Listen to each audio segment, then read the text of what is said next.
Good morning here, at least.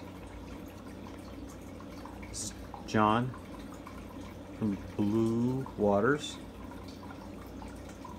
This is my shrimp tank again.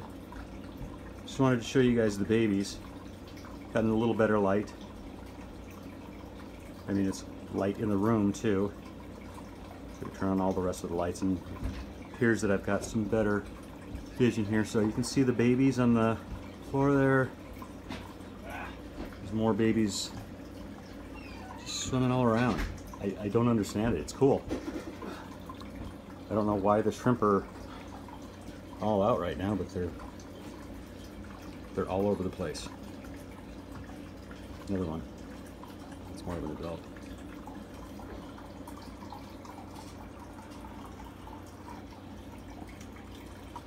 There's another baby.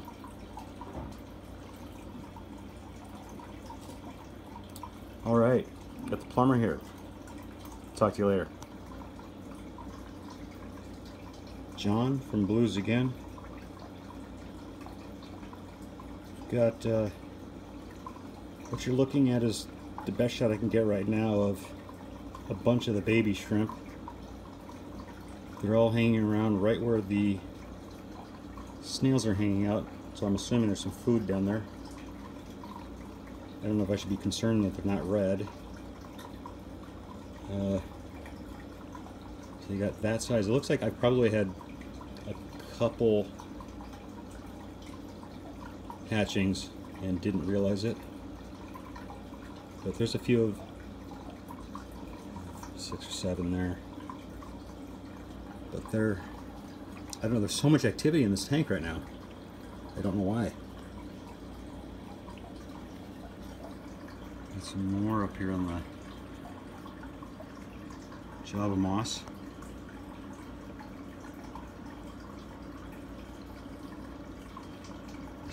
Just like their parents cleaning it up for me.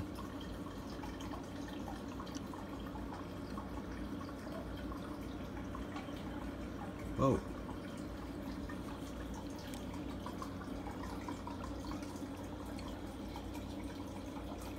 Find an adult. If somebody can tell me.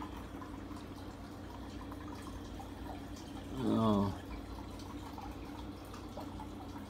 There's that female again. The undulating egg sac.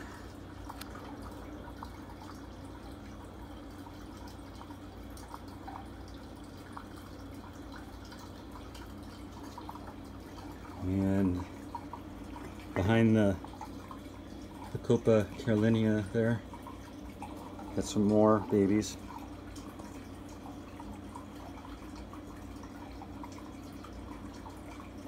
I don't know if I probably shouldn't be so stoked.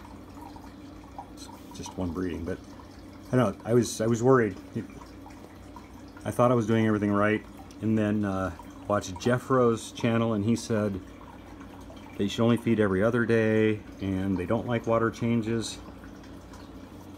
I was confused.